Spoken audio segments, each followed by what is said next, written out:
Yo, this is Teresa Weatherspoon, better known as Teaspoon, and you're watching Real Fans, Real Talk. Live from the can. Vibe you can. This is Real Fans, Real Talk. Real fans, real talk. We as real as you thought. Real fans. What's going on? Welcome to another live edition of Real Fans, Real Talk.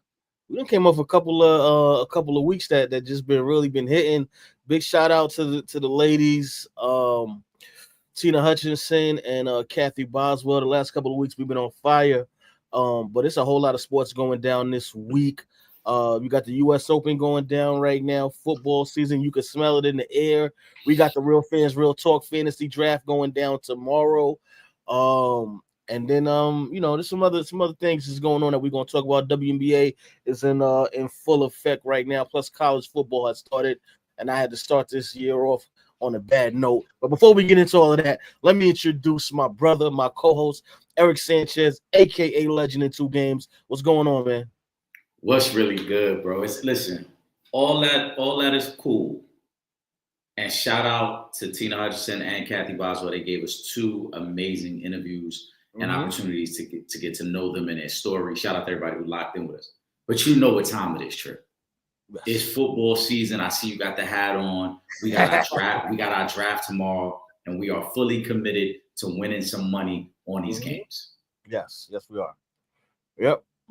We have to change your name to Parlay Eric or something, because So I want to introduce something new for our supporters. We're gonna start doing the Legend in Two game, 2-leg parlay. I'm gonna give you 2 player props for the Thursday night game. So since we record on Mondays, for Thursday night, I'm giving you 2 player props that you should rock with that I'm feeling fully confident in. all right, cool. That's what I like to hear, because I know they're gonna be asking us anyway, especially once we start getting into the heat of the season. But you mentioned the parlay, Thursday night games. We had a blockbuster trade that went down this past week, in which Micah Parsons, formerly of the Dallas Cowboys, was sent over to the Packers of Green Bay. Eric, first of all, did you think that Dallas would trade their best player? First and foremost, one, and then two, what do you think about the return that they got for Micah Parsons? So in the first part, I absolutely did not think they were going to make the trade. I actually text Will Gordon on Wednesday. Will wasn't able to join the live on Wednesday, and we were talking, and I had seen, and I thought it was fake. Somebody, because it sounded so goofy, like there's no way. Somebody who worked at a Wisconsin airport had basically posted that the Packers had their private jet there set to leave for Dallas. And then it was followed up by a tweet by one of the beat reporters who said the Packers have made a serious offer for Micah Parsons. So I thought it was just the internet trolling. I sent it to Will and I said, I don't know how true this is, but they are reporting in that Wisconsin area that the Packers are making an offer and that they plan on sending their front office to Dallas to meet with Micah. Come to find out it was true, because the very next day the trade went down. But on Wednesday, I said I didn't think the trade. I didn't think a trade would happen, because there was no reason for Dallas to make the trade. Not only was Micah under contract this year, they could technically franchise tag him for the next 2 years. So they had time, and they had a lot of opportunity to figure this thing out long term if they wanted to. Yeah. When the trade went down, I was shocked. To the second part of your question, do I think they got enough? No, I think they could have got more back. I think if Jerry would have waited a little bit, they could have got more back. Now, from what I've heard, there was a second team that made an offer that's already come forward. They won't say who the team was, but there was a second team that made an offer. But Jerry, like what the Packers were offering more, I guess the other team didn't want to include that other first round pick, or maybe they weren't including someone like Kenny Clark in the deal. Yeah. So do I think they got enough? No. Micah Parsons, 26 years old. He's one of the elite pass rushers in the game. And again, you had the opportunity to keep him on your team for at least 2 more seasons beyond this season, just purely by franchise tagging him. And worst case scenario, I mean, Micah would have just had to forfeit money. Like, you know what I'm saying? It would have just had to go down like that. But with all that being said, this is a very unpopular opinion, Trip, and I've heard nobody else say this. I think Jerry did the right thing. I think Jerry did the right thing in making the trade, and here's why. In pro sports, you're either one or two things. Either you're competing for a championship or you're rebuilding. There is no such thing as an in-between. I hate teams that play in that in-between ground of like, oh, we're just happy to make the playoffs. If you're not winning championships, and I know a lot of people might be like, oh, that's a Yankee mindset. I'm not a Yankee fan, but that is how it is. If you're not winning championships, you should be rebuilding. You shouldn't be just happy to make the playoffs. Last time I checked, Trip, the Cowboys are not a championship contender. They're not a Super Bowl contender. They're not in the mix. They would be happy just to be a playoff team this year. Why would you pay a guy $40+ million a year when you're a team that's not close to winning a Super Bowl? Also, let's not forget, again, Micah is one of the premier guys. Micah is terrible against the run. That's why the Cowboys have been bad against the run. And if you look at Micah Parsons' playoff stats, in his career, he's got one playoff sack, Trip. He has not shown up for them playoffs. Trent Williams has ate his lunch every time they play the 49ers in the playoffs, right? The Packers blew the Cowboys out a couple years ago in the playoffs. Why? Because Micah Parsons can only make an impact when he's getting to the quarterback. And so from that perspective, that's why I understand why Jerry did it. Could they have gotten more back? I do think they could have gotten more back. I think the Packers won the trade because obviously you're getting the better player, and he's 26 years old. He's right at the cusp of his prime. But if you're asking me, hey, oh, this is terrible by Jerry. No, I don't think it was terrible by Jerry. I think this is the first time that Jerry's been honest with himself and he realizes the Dallas Cowboys are not a contender. So it makes no sense to be paying these premium guys just for you to win 9 games. Yeah. Listen, well, first of all, I like the trade for multiple reasons, but I obviously won. you can see right here on the hat, Eric. But I'm gonna be honest with you. As much as Micah Parsons is one of the best defensive players in football, some people would argue he's the best defensive player in football. Well, regular season at least. I'll say regular season. But if a guy is at the point where he does not want to play for your organization anymore, you can't come to terms on a new contract. And I mean, like, you guys are far apart on what you want to give versus what they're willing to take in return, then you have to make the tough decision to make a trade, and you cannot wait too late to do it, because we've seen situations where we felt like, yo, had you traded this guy 6 months ago, you probably could have got a way better deal. The longer you wait, the more leverage the other side has to take advantage of you in a situation. And we're talking about one of the best players in the league. Now, when we bringing down the trade, I just want to just in case you guys don't know, obviously the Packers get Micah Parsons and the Cowboys get defensive tackle Kenny Clark, and they get the Packers 2026 first round draft pick, and you get their 2027 first round draft pick, right? It's football. This ain't like the NBA where if you draft late in the first round or you draft early in the first round, most likely you're going to get a good player drafted in the first round, period. Now, if you're talking about a 4th or 5th, then that's up in the air. But a first round pick in the NFL, you're going to get a good player with that pick. Now, keep in mind, you also have your pick now. So now you got 2 first round picks in this upcoming draft.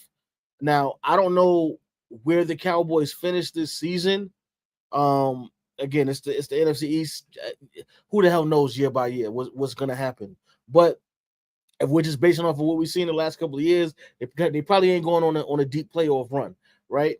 So now you got a really good defensive tackle out of that deal. Plus, you got 2 first round draft picks, so you could possibly use one of those picks. Excuse me, you have 3 first round draft picks within the next 2 years, so you could possibly use one of those picks to draft a replacement for Dak Prescott. You can draft another big position player. You can trade up. There's so many things now that you can do with these 2 draft picks for a guy that didn't even want to be on your team in the first place. So I do like the trade for the Dallas Cowboys. Obviously, I like the trade for the Packers too, because you get arguably the best defensive player in football. Yes, he has to step up in the playoffs, but I think Jerry Jones did a good job on this one. I agree, because I think this is one of the things that if it wasn't Jerry Jones, people will have a different perspective on it. But because it's Jerry Jones, it's easy to clown. And so, right, you're going to take that approach. But this is my counter to it. One, I love that you mentioned the Giants, because I think the Giants should be a prime example of how you approach it if you're the Cowboys moving forward. And here's why. Look what the Giants have done in terms of getting defensive ends over the last 3 drafts, right? They drafted Kevon Thibodeau, then they traded for Brian Burns, and now they just got Abdul Carter. That should show you right then and there that you can get premium elite pass rushers through the draft. You don't have to spend $40+ million on Micah Parsons, no matter how great he is, because there's always some guy coming out of the draft that's really, really good on the defensive line. Look how the Eagles have built up their defensive line, right? You can find those guys in the draft for far cheaper in terms of value than paying 40. The next thing to that too is people are clowning Jerry Jones for this. But to my point, you're not a Super Bowl contender, so why would you pay him? On the flip side, look how stupid the Cleveland Browns look, paying Myles Garrett $40 million a year, when the Cleveland Browns are probably only going to win 3 or 4 games this year, right? You're paying a premium for a position that has no impact on overall for you winning. Now, do defensive ends have an impact on winning? Yes, absolutely. You want an elite defensive end. You want an elite pass rusher if you ultimately want to compete for a Super Bowl. But that's only if the rest of your team is already in place. You don't pay. It's a reason why the Cincinnati Bengals didn't want to commit to a long-term with Trey Hendrickson, because they understand their team isn't complete yet. So to pay him a premium for a position that may not be as impactful makes absolutely no sense. And that's why I agree with Jerry in this situation. Did the Packers win the trade? Yes, of course. The Packers got a 26-year-old all-pro defensive end. But guess what? The Packers won 12 games last year. The Packers are a legitimate Super Bowl contender. Even before this trade, the Packers had top 5 odds to go to the Super Bowl. So people were already looking at the Packers as a team that could compete to win it all. The Cowboys are not that. So if you're the Cowboys, again, it makes no sense. You can find the pieces you need to get better. And again, for the Cowboys, if the guy doesn't want to be there, the last thing I want is for him to be a cancer in my locker room now. I don't need – somebody just asked last week about Micah laying on the table. Like, that's not the energy you need if you're the Cowboys right now. You need guys who are all in, understanding that, listen, we're not close enough. We need to be better collectively, not just, oh, we got this star player, we got that star player. I think this is one of the few times that Jerry got it right. Yeah. Simple as that. They got it. They got it right. And the fact that you got 2 first-round draft picks, I love that for them. Now you got 3 over the next 2 seasons, and you got 4. You got your own in there, so you got 4 first-round picks over the next 2 years. So, and then now you have a situation where, okay, Micah Parsons going to the Packers is probably better right now. Look into the fact that now you got these draft picks moving forward, you know what I mean, and that are in the first round. In a couple of years, this thing might be balanced out now. So we'll see how it goes. Shout out to G Suave. It says, could Dallas be better off without Parsons? Yes, they can be better off without Parsons. First and foremost, Eric, you mentioned it earlier. He has not shown up in the playoffs just yet. So from that standpoint alone, listen, I don't care how big of a superstar you are in the regular season if you cannot contribute once the playoff starts.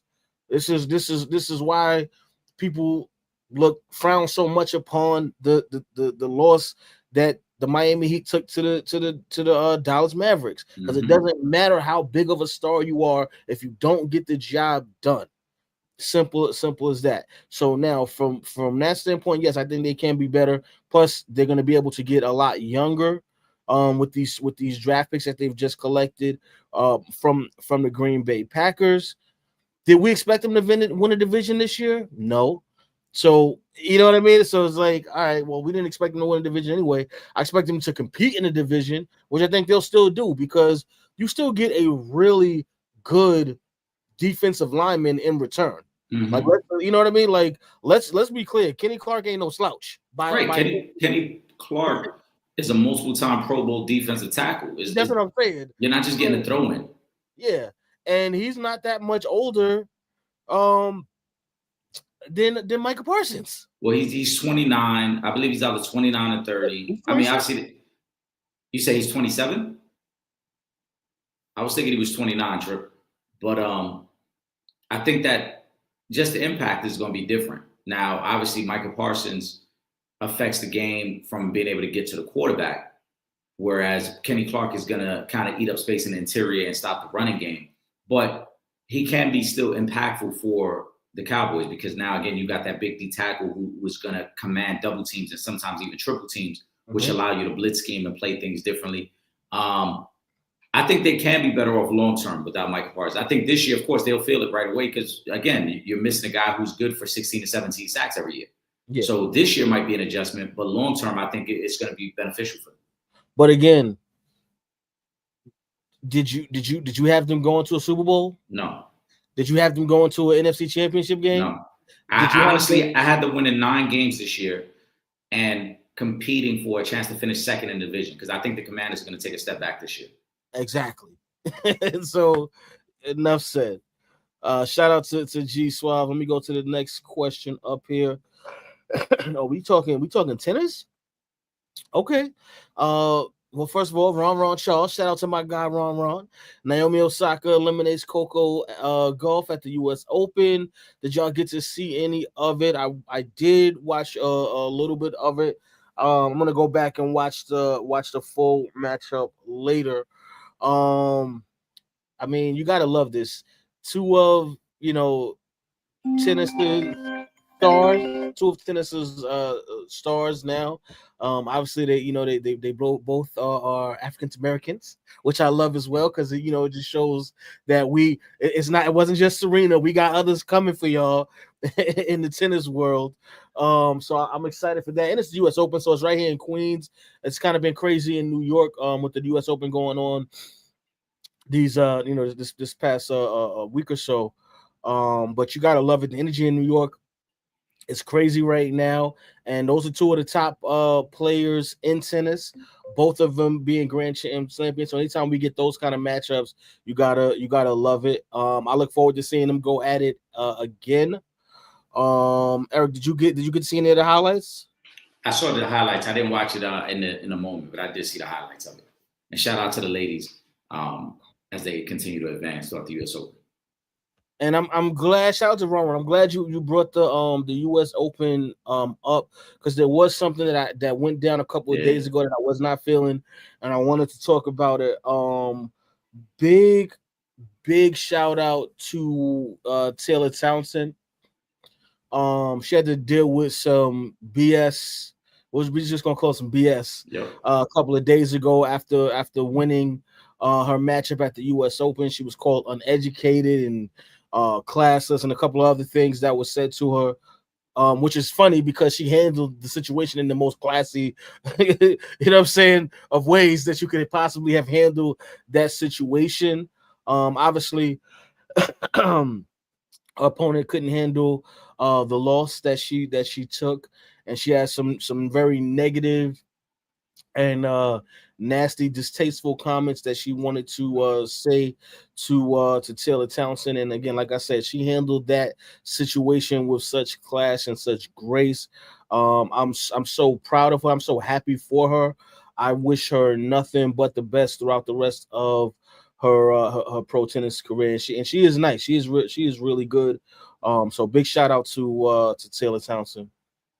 Yeah, absolutely. I thought she handled it with a lot of class and grace, and I'm sure it was difficult to, I guess, for lack of better wording, to kind of relive that through the media because obviously emotions are still raw. You're still upset about what took place, but I thought she handled it perfectly. And I wish her the best moving forward. I mean, we know sports are competitive. We know emotions are high.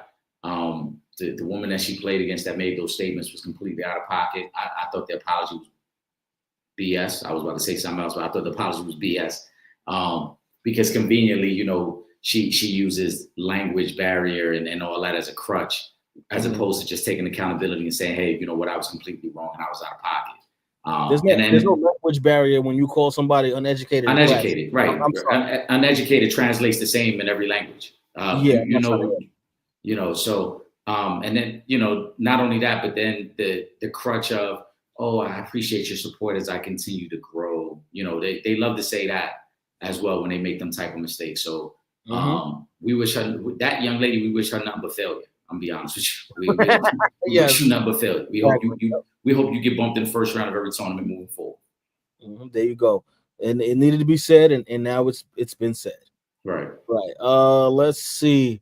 Shout out to Kyrie Thompson. Kyrie, I saw your message and that clip that you asked about with Kathy speaking on Cheryl Miller is up. It's on the YouTube channel and it's also on the Real Fans Real Talk page on Facebook. Just so you know, because I don't even know if you got a chance to go back and check.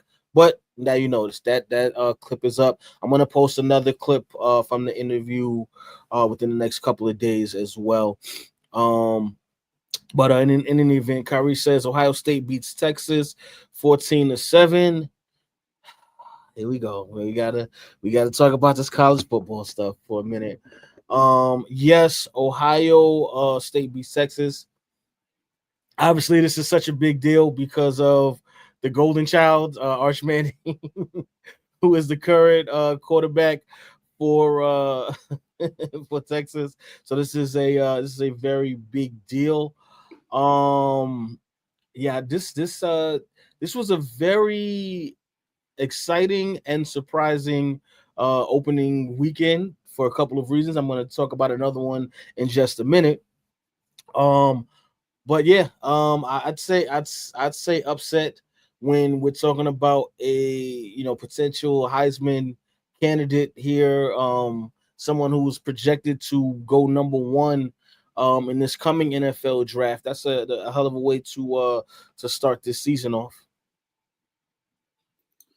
Arch Manning was very disappointing in that game. He comes in as the Heisman hopeful, and I think it's super disappointing also because he sat behind Quinn Ewers for 2 years. So he's comfortable in his offense. There's no excuse for the performance he had. It's not like he's a freshman and this is his first time in his offense. Yeah. He's had 2 years to prepare for this moment. And the first thing I thought about after the game is what Grandpa Archie Manning has said before the season when he said, Arch is probably going to stay there for both years. He's going to finish out college. Because they probably know too, like, you ain't really ready. It's a lot of hype right now. So you're not ready for prime time. You're not ready to be the guy just yet. So there's a lot of hype because of the name. Granted, it's a tough opponent to start the season again. Again, Ohio State is defending champs, and you're playing them in Ohio State, so it's not easy to go in there and win a game.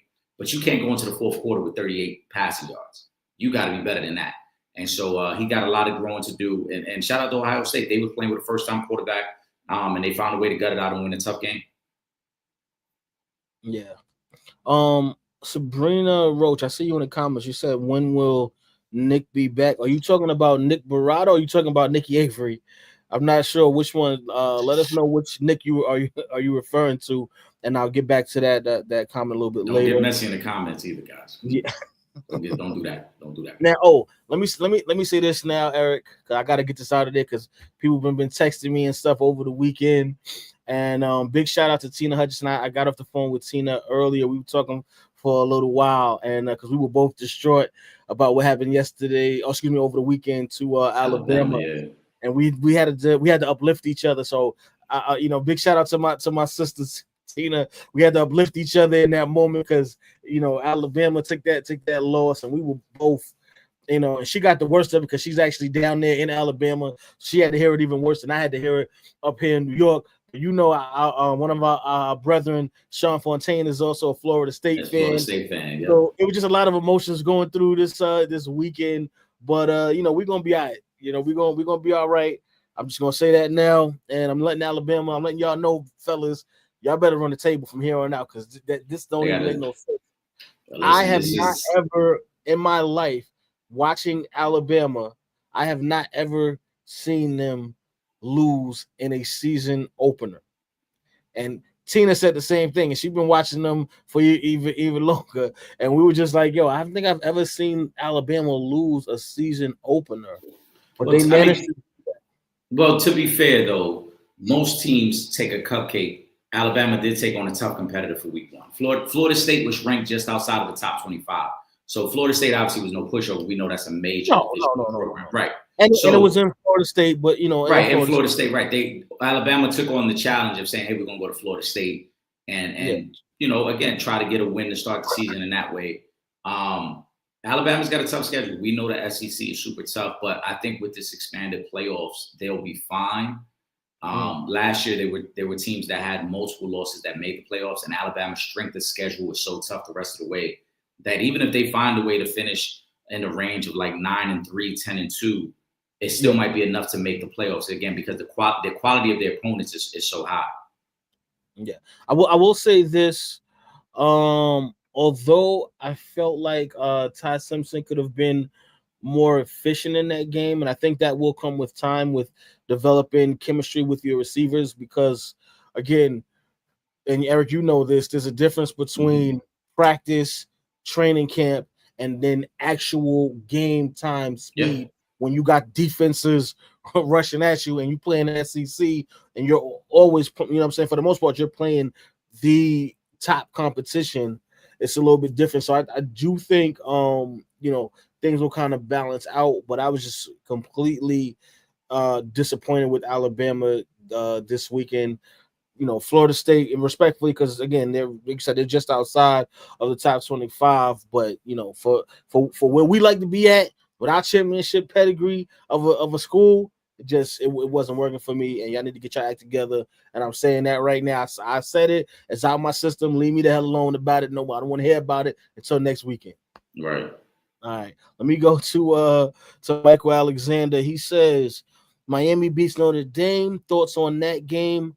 But did y'all see Michael Irvin hype like crazy? LOL. Why do it seem like if he was next to Michael, seems like he was like I'm not gonna say the other girls he might smell like. I think you know. The other girl I'm talking about. Yeah. Because I seen a video from the other day. He looked super saucy. Oh yeah. He had a shirt off, running around. He looked like he was back in the old Dallas day. I would tell you right now, Mike Irvin might be slowly becoming my favorite media personality. Have you watched America's Team, the documentary? No, oh my God, so I haven't had a chance to watch it yet. I'm gonna watch it this week. Watch America's Team. Okay. It is a classic scene, right? Like, let's say, shout out to Sean Fontaine, our brother Sean. It's almost like the three of us being together, right? And somebody asks us about like a classic night we hung out, and two of us is playing the chill, like, oh yeah, it was cool. And then that one person's like, nigga, let me tell you what happened. That's Mike Irvin. Mike Irvin was taking way too much joy in telling old cowboy stories about the White House, about the cocaine, about the women. They had pictures of Michael Irvin with all these different women. They still have voicemails that he kept from women calling him. They had one voicemail where a girl's brother called him, threatening him, like, I know you're sleeping with my sister. So Michael Irvin is a true character. I would not be surprised if Michael Irvin had said, you know what, I'm back, baby. Listen, it is what it is. I'm back. The game started yesterday, Trip, at around 8. By the time the official kicked, it was like 8:15, after the festivities and all that. Michael Irvin was already sweaty at 7:45 when they showed him on the sidelines. Now, I don't know what the other girl. I don't know what he was sweaty from because he wasn't working out or playing. He was in regular clothes chilling, but he had already worked up a sweat on the sideline. I think he was 2 bumps in when the camera panned to him. And then they got the clip. I don't know if you saw it after the game when he's in the tunnel with the players. And I think he had 2 or 3 more bumps by that point. Michael Irvin was in full 90s mode yesterday, reliving the glory days.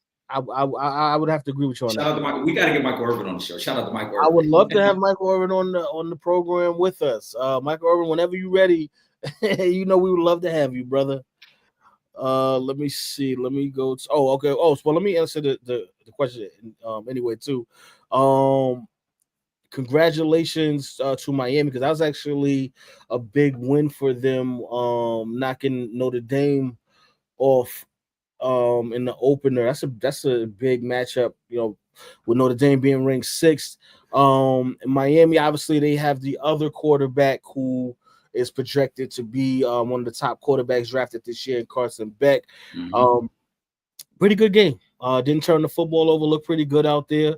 And ultimately, they got the win, which is all you can ask for when you're playing a ranked opponent, especially a ranked opponent, that's ahead of you in the rankings, because you're trying to pass them. You're trying to move up so you can make the playoffs and compete for a national title. So they got the job done. Shout out to Carson Beck and the rest of the Hurricanes on that one. Shout out to Carson Beck. It's a good bounce back. He struggled last year in Georgia, so it's good to see him out there. But I thought yesterday's game was great for both those teams, and that's a tough situation for Notre Dame to go on the road.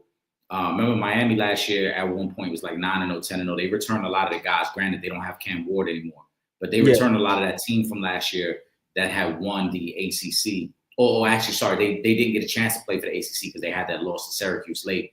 For Notre Dame, you got a first-time quarterback because Riley Leonard was their quarterback last year. And I thought they fought hard. They came back in that game, and they just needed a defensive stop to try to win it. But overall, both those teams looked really good, and I think both those teams will be in the mix to make the playoffs. Yeah, because it was actually a very, very close game. So 3 points. 27-24 was the final on that. I believe when Miami kicked that last field goal, it was like a little under 3 minutes ago, and then like I said, they were able to get the stop. Shout out to Ron. He says Doris Burke has been taken off the NBA Finals. I wonder why isn't she a legend? She definitely is a legend. I don't know why. But I like Doris Burke, so Ron got it. Ron, you got to use a comma there because you threw up my man Trip. I think he meant to say, "I wonder why, comma, isn't she a legend?"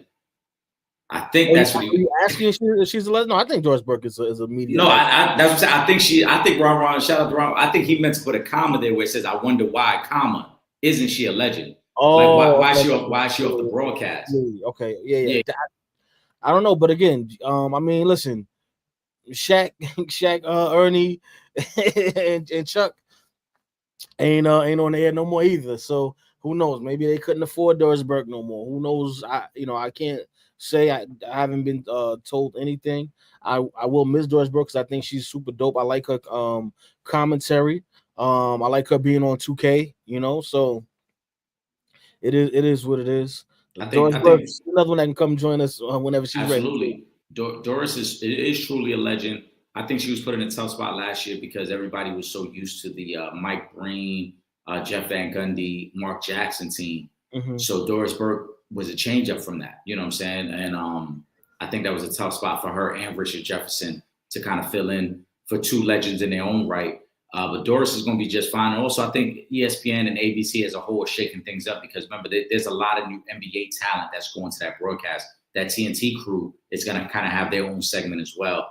So I think they're trying to shuffle some things up and see if they can find the right combination. From what I heard, Tim Legler is supposed to be joining that broadcast now. Let me go to this one here. Excuse me. Ron says, did you all see what Ray Lewis comments about Shannon Sharp? Yes, I have. I think the biggest soundbite was the you've become popular because you're talking about ignorance statement. I didn't like it, because I feel like it's always some BS where we got to be pit against each other to say something negative about one another. And these two guys are former teammates.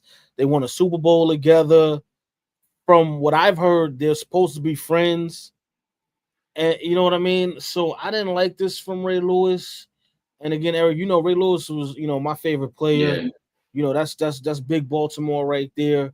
But this is now the second time where post-football Ray Lewis has done something that disappointed me.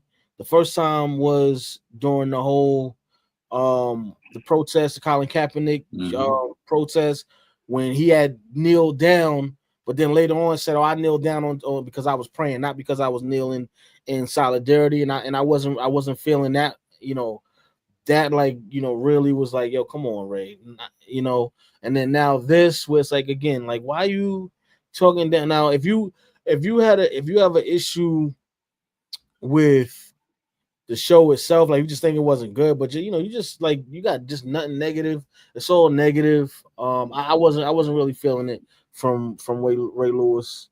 So yeah, I agree. And it's ironic you mentioned it too, because I believe it was either yesterday or today is the anniversary of the first time Colin Kaepernick took a knee during the game. But the reason I was really disappointed is Ray Lewis, as a man, as somebody who has a relationship with Shannon Sharp, you could have got on the phone and said some things if that's how you felt. Now, I get it. You're in the podcast space. You get asked a question, you answer it. But there's also a point where we as men, you can't be baited into the gossip, because look what happened. It turned into, that podcast host did that on purpose. It turned into clickbait. Of course. And so you could easily just said, "Oh, I'm happy for him. He's doing well." Yeah, I'm happy. I'm happy for him. I'm happy he was able to find this second career, you know. And I think it's unfortunate to slander Shannon in that way, because it makes it almost seem like Shannon's only in this space because of the gossip. Yeah. People forget Shannon was part of the pregame show on CBS for years, right? Then he got over on Fox Sports with First Take. Shannon worked his way up to get the following and build the brand the way he did. It's not like he just came off the field and then started doing gossip journalism. He worked his way up, and he did it the way that most ex-players like to do it. Pre-game show, stay around the game of football. First, Undisputed, we talking sports, and now we're going to go into my own platform with Club Shay Shay. And so it's unfortunate for Ray. If that's how you truly felt and it was an issue, you could have picked up the phone. But more importantly, in that moment, you could have said, "Hey, I wish him the best. I'm glad he's doing so well. And his show's doing numbers, man. He's always good, and that's it." But to knock his character and then also say, "Oh, I never saw him take a drink when we played together." So what? So what? Yeah, what does that even matter? So, like, right. Maybe that's not what he wanted to do at that time. Why you need listen, but hold on. Trip, you know me for a long time, right? You've seen me drink plenty of times. We've gone out drinking together, right? There are people I work with. Right. I was about to say, there's people I work with that don't know I drink, though. Yeah. Like, that's why it's corny. Right. One has absolutely nothing to do with the other. Like, we're trying to make it seem like, oh, this man has changed. He probably was committed to his craft and said, "Hey, I'm not going to indulge while I play. But in the off season, or now that I'm away from the game, cool. I'm a drink and I have my own liquor brand." And there was a hint, and I hate to say this, but it was a hint of jealousy from Ray Lewis in those comments. It seemed like that. Hey, listen, even Jamal Lewis, I seen an interview the other day. He said he was smoking Black and Miles during the 2,000-yard rush season. Right, so, right. You know what I'm saying? But that's if you choose to put it out there, that's your choice. Like, why? What does it matter whether or not you've seen him have a drink? That doesn't mean he never drunk in his life. Just because you ain't see him have a drink, right. You know. So it's just stupid. And on top of that, you know, if you look at Club Shay Shay and then let's say Nightcap, right, where he's with Ocho Cinco, right? Nightcap is obviously it's called Nightcap for a reason. It's a little bit more laid back, fun. You know what I'm saying? How we gonna be chilling at the crib when we at the crib doing what we do? That's what Nightcap is. But if you look at Club Shay Shay, it's really not that. It's really not him talking a bunch of ignorance. If you actually watch the interviews that he's doing, if you're watching them in their entirety, it's really the opposite of that. Because those interviews are really positive. Now, I can't control if I have a guest on the show and I ask a question and something controversial comes out of it. Because obviously, the hate for Shannon Sharp really didn't start until the Cat Williams interview, right? Right. But it's not like there's not one time during an interview that I ever feel like Shannon Sharp went into that interview like, "Oh, I got Cat Williams. I'm gonna get all of this clickbait from Cat Williams." I highly doubt that was the case, because even the questions that he was asking them, it was just that Cat Williams is very outspoken, and he was saying things that you could tell that even Shannon Sharp was shocked at a lot of the stuff that he was saying. Mm-hmm. You know what I mean? But let's call a spade. A lot of the hate for Shannon Sharp started after the Cat Williams interview, because that took him from 0 to 100 real quick. Okay, and that's what, and we started noticing. Then, you know, once you start doing good, or you getting money, interview went crazy. You know, when you start doing really good, the haters start popping out the wood. Of course, you know you know what happened. The sponsorship deals. It's with everything. It's just like with the young lady and the voicemails. All of it. You know, listen, with it breeds haters, and it breeds people who do become jealous of your success. And that's not to say that maybe Ray might have felt that way beforehand. Maybe he felt ahead of time, "Hey, you know, I don't know this version of Shannon," but you still don't say that in an interview with what I believe to be a stranger. You're allowing somebody who doesn't know your relationship with Shannon Sharp to bait you into saying something about that man. Mm-hmm. You know what I'm saying? If me and you have a disagreement behind the scenes, me and you may not be seeing eye to eye. I'm never going to articulate that around somebody who's not part of our circle. Yeah. If it's somebody that's part of our circle, that's different. But if it's somebody who's not a part of our circle, I'm not going to articulate that because that person's not going to understand. It's going, like I said, he allowed that man to lead him down that line of questioning. And then he continued to go. And again, you know, the things he's doing. And then he even hinted at, I feel like he's drinking to deal with something that happened in his past. What are you talking about, Ray? What? Yeah, if you listen to the whole clip, because when he said that, I'm like, why would you even say that? Because now you're insinuating that something happened in Shannon's life that you know about, but without outwardly saying this is what happened. Oh, he's dealing with something from his past. What's he dealing with then, Ray? Yeah. And why aren't you calling that man on the phone and like, yo, everything good? Like, I noticed your lifestyle and changed a little bit. Everything good? Why you come on and go on a media platform, do an interview, and talk about it? Right. If that's the case, if you genuinely felt like maybe he needs help, then wouldn't the best way to do that be to reach out to that man in private, not go on a interview and just start dropping bombs like that? Right. It doesn't make sense to me. And again, this Ray Lewis is somebody that I got a lot of love for. This Ray Lewis was my favorite player. You know what I'm saying? And it still is. That hasn't changed because I can separate, you know, that from that. Like the player, yeah. I was disappointed though in Ray, man. Behind that, I didn't like that at all. I just want to go back really quick because Scoop Pat posted this. He said, "Remember, Doris Burke was critical of SGA getting calls. Remember that? I mean, she wasn't only. A lot of people was critical of that. So I don't know if that would be a reason. And I don't know if Shea has power like that to get Doris Burke removed from covering the fight. That he might not even be in next year. So yeah, I don't think that had anything to do with it. Doris Burke wasn't the only one that was critical of that, but that's no different than, I mean, I remember Jeff Van Gundy being critical of James Harden when James Harden used to get all the calls. Exactly. You know, Mark Jackson has been critical of players. I don't think that has anything. One has nothing to do with the other. ESPN is a business and a brand. If they notice that there was some sort of slippage with the viewers, or if they notice that people weren't too happy with Doris, they're going to make the change.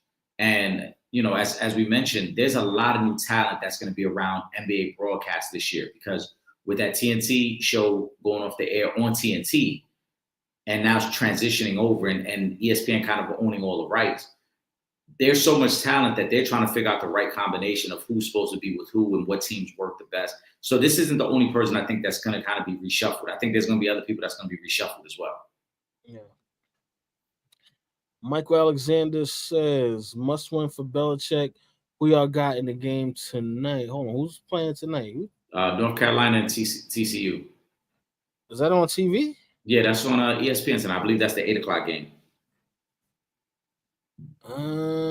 Oh yes, that's right. Okay, yeah. That's going on ESPN.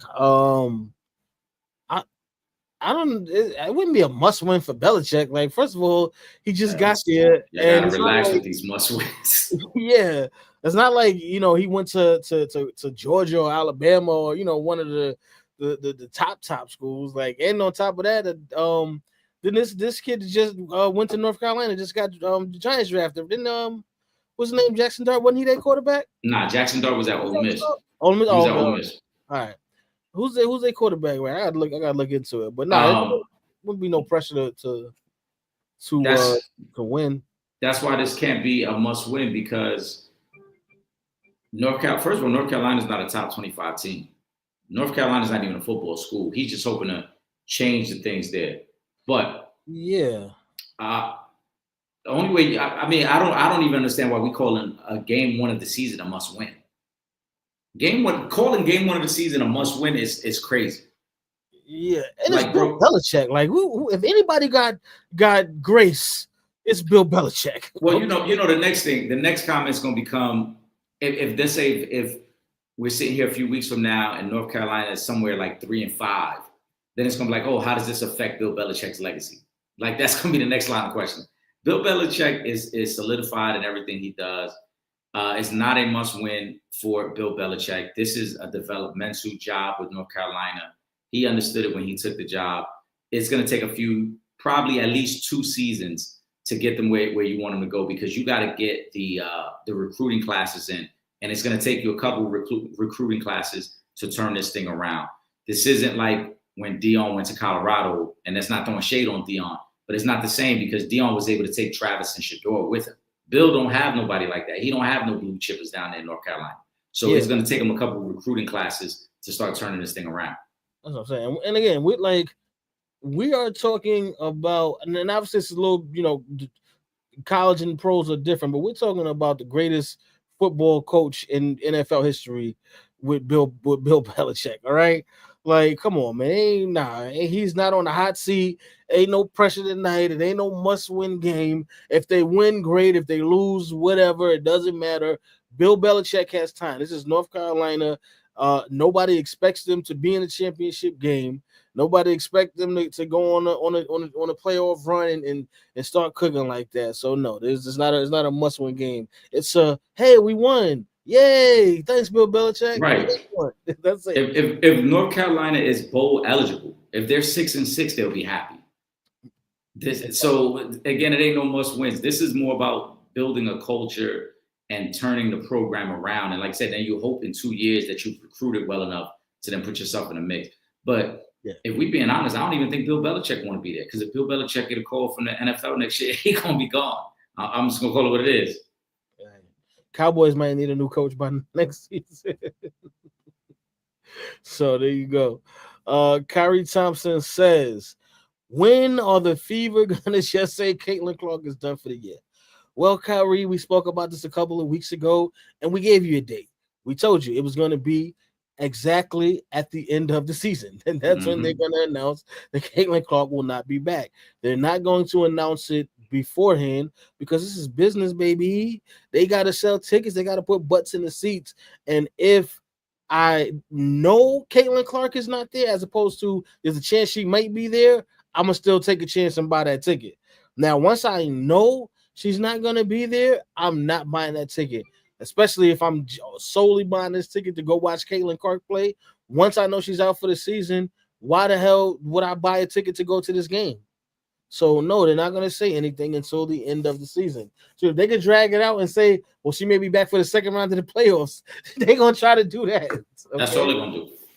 We told you guys that a couple of weeks ago, and we said they're not going to come out and say that. That type of injury she has takes a while and you need rest. They're not going to throw that out there because they know what it means for ticket sales and they know what it means for viewership. So even though this year has been an up year for them in terms of watchers, they still want to keep our hope that one of their marquee players will be back. Yeah. Well, listen, they might be. I don't know if they would be first, but they might be the first team to win the Commissioner's Cup and then not make the playoffs, which would be crazy.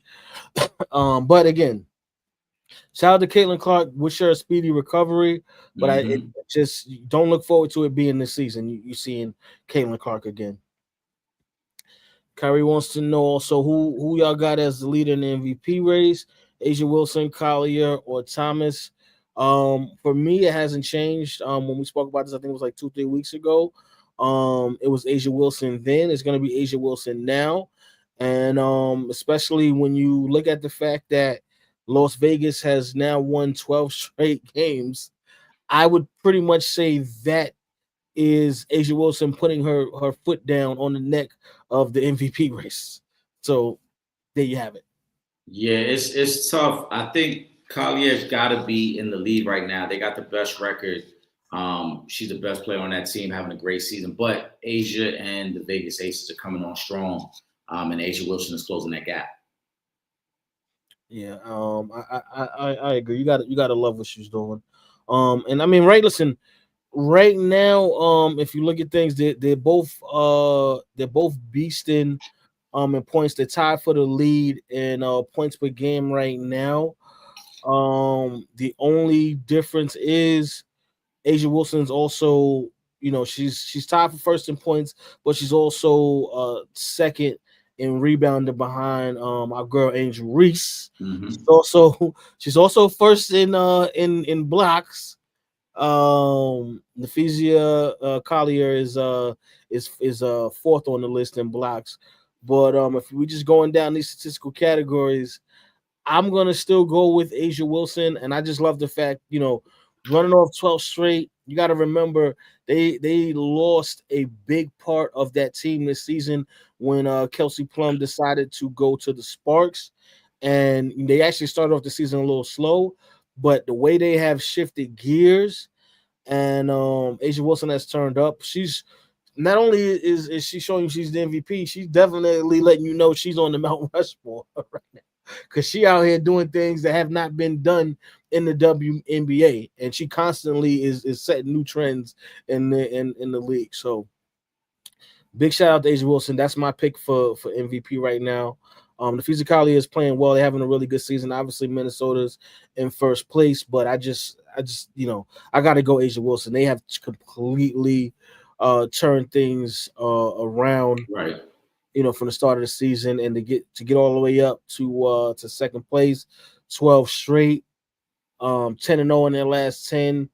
I got to go with Asia Wilson. I ain't mad at that. Hoop Baller Scoop, my guy, what's going on, man? He says Kathy Boswell was amazing, man. So Trip and Eric, going into both of these interviews with Boz and Tina, did they turn out better than you expected? Yes, absolutely. But you know what?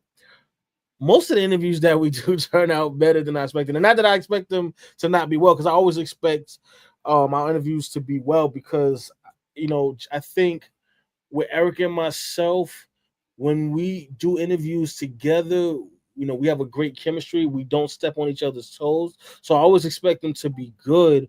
But they definitely turned out better than expected. But I think I would attribute it more so to just the incredible stories that these women have, that makes what we do so much more fun, because I generally have fun when we do interviews, but talking to these ladies, and these are two women who made history. They're legends, you know what I mean? So they just have some two great stories. We're talking about record holders, record breakers, gold medalists, that the things that these women have accomplished just add to the interview, and the fact that these are two women that, for the most part, they're not pushed to the forefront as far as like athletes and whatnot go, so you don't see them that often. I'm just glad that we got the opportunity to tell a little bit of their story on Real Fans Real Talk. I agree. I thought I don't want to say they were. I would say they were better than we thought. We took a lot of time and we did the research to try to be as informed and entertaining in those interviews. Mm-hmm. So we expected them to be really turn out really well. I think what I enjoyed the most was their reaction to the interaction with our supporters, with you guys, because they love the questions, not only from us, but from you guys. They love that overall everyone was so well informed and everybody was so engaged. And you could see by the length of time that we spent speaking with both these amazing women that they thoroughly enjoyed the interviews. And, Kathy's already said she's willing to come back again. We know we got Tina coming back a couple more times. So I think that to me is probably the most amazing part of it, that we were able to put together classics, but then also now develop this bond with these women where we can now get them back on a platform to talk about other things moving forward. Yeah. Well, and one other thing too, shout out to Imani, because when Imani had sent a song for Tina, mm-hmm. and Tina actually had hit me back, and she was like, she really loved this song. She was, she needed that.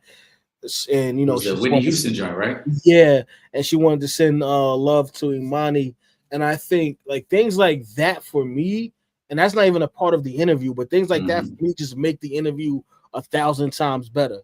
You know what I mean? Because where else are you gonna get that at?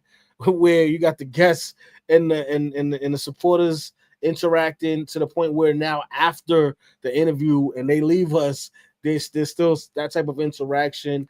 You gotta love that, man. Shout out to both of those ladies. I'm looking forward to having them both back. Yeah, so am I. Kyrie Thompson says Michael Porter Jr. has been on a podcast run as of late. He needs to chill out for a while. Yes, we kind of been saying that he needs to fall back a little bit because he's been talking crazy on these podcasts. You in New York now, bro. Focus on basketball and doing what you do because this town will chew you up and spit you out. This is New York City. You don't want to play around there. You need to be focused and locked in on basketball, bro. That's all I'm gonna tell you. Well, but he's playing for the trash New York team. You know what I'm saying? Sorry. But it is what it is. And when you go from the Denver Nuggets player with Joker and knowing that we compete for championships every year, then now you're playing in Brooklyn where you'll be lucky to make the playing game. He's just trying to bide his time. But I will tell him this, though. Don't be a chatty patty. Word to Dame Dash. Don't be chatty. You in New York. Like Trip said, don't be chatty out here. Word. Keep it cool. You know what I'm saying? Handle your business. And the way he's moving through these podcast spaces, I have a feeling he's going to get caught up in one of these dramas with a female out here because he's just moving very reckless. The same thing. I was about to say the he's same moving thing. Very reckless. I see the scandal coming. Yeah.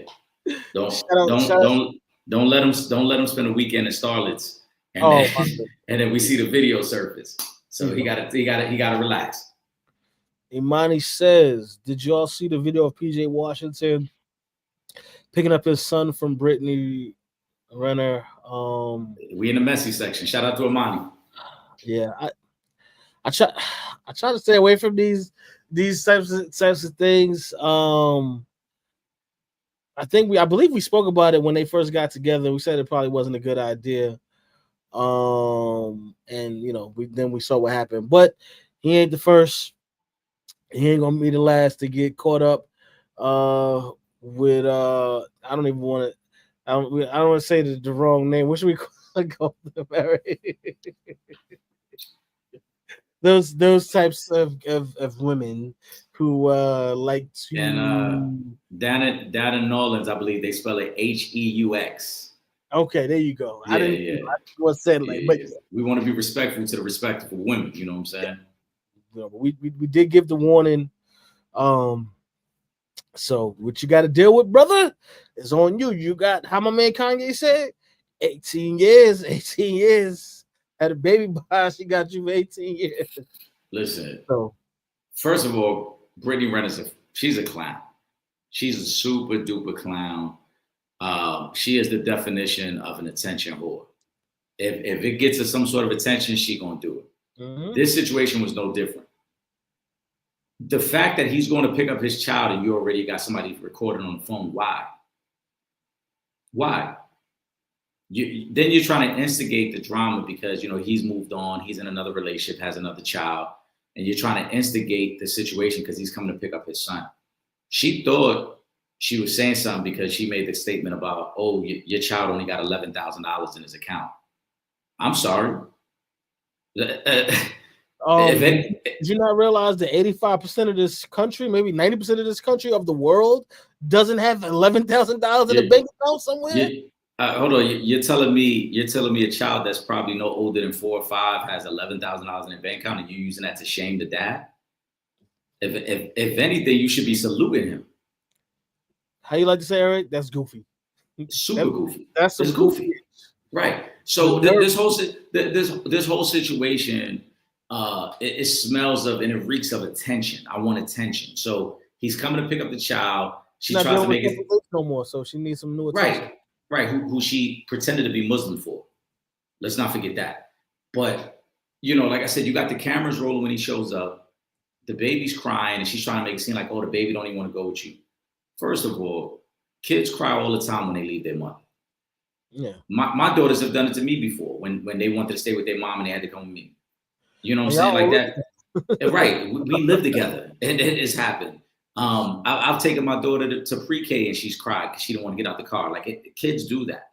When they don't want to do something, they think they can cry their way out of it. We all know that. Because if you go right on his page, you'll see plenty of pictures with his son, him and his son hanging out, him and his son with his new fiance. Mm-hmm. So the child looks very comfortable when he's with his dad. It's just in a moment, anything could happen. The baby might have just woke up from a nap and the baby just don't want to be disturbed and the baby's crying. But she's going to use that as a moment. We don't know the backstory of that. Right. But like I said, then to try to shame him like, oh, the baby only got 11,000 in the account. Like, what are we talking about? Yeah. How much? My question would be, how much of that money did you put in there? None. Right. You know, you still out here pandering for likes and acceptance, and you still haven't figured out who you are. You know, she tried to justify her promiscuous ways and all her sleeping around when she was on Cam Newton's show by making it seem like, oh, I love hard. That ain't the only thing you do hard.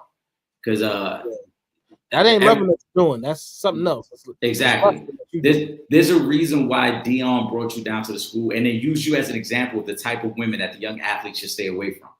Hello, if that don't tell you everything you need to know about Brittany Renner, when a head coach brings you into a room of 90 young college students and says, this is the type of woman you need to stay away from. Yeah, that says it all. That should be a wake-up call for you, but obviously it's not, because you're over here talking about a kid with 11,000 in their bank account trying to shame somebody behind that. Right. And which just shows how now if you want to talk about somebody being uneducated, there you go. Because that's how you show that, because the fact that you would even try to shame somebody because their child who can't even cross the street by themselves has $11,000 in their bank account. I guarantee you didn't have $11,000 in your bank account when you was your son's age. So the other part of the story too, right? And she probably will never speak on this. The people in the comment section are saying that's her mom that's recording. So she's at her mom's house. So I don't even think she has her own place anymore. I think she's living back with her parents. So you're telling me this man is pulling up in a luxury vehicle to pick up the son you guys share together. He's good. He's getting NBA money. He's moved on. He's with another woman that he's about to marry if he hasn't already married her. He's making good money for himself, and obviously he's taking care of his child, and he's doing what he's supposed to do. Yeah. Not only is he providing for his child, he's going to pick up his son so he can spend time with him. And meanwhile, you're living in your mother's house talking about your child only got $11,000. You don't even have $11,000 in your account. How about that? She big man. Right. You don't even have $11,000 in your account. Don't worry, Eric. In about another month or so, she's gonna be with another rapper or basketball player, and the cycle continues. She hoping Jalen Green got a brother that's just as gullible. Exactly. That's what she hoping. G Suave says Tyreek not named Dolphins team captain. Is this something or nothing? I hope it is something. I hope that means they about to trade him to the Baltimore Ravens. So I hope it is something. But yeah, I don't know. I mean, just did Tyreek want to be captain this year? Did anybody ask Tyreek Hill if he even cares about being captain on this team? So I don't know if it means something, if it means nothing. I guess we're gonna find out by trade deadline though if it means something. That's a great point. He might not have even wanted to be captain. Who knows? But I do think it means something when a veteran like Tyreek isn't named captain.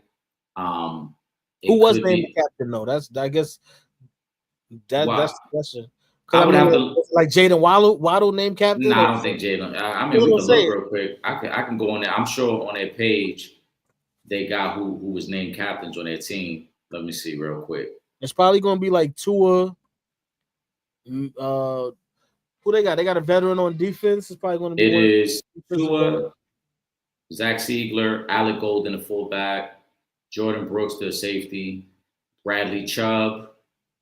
Okay. Aaron Brewer. So they got like four guys from their. They got 3 guys from their defense and 2 from their offense. 2 and a fullback from their offense. And then they got Bradley Chubb. They got a couple guys, Ziegler and Jordan Brooks.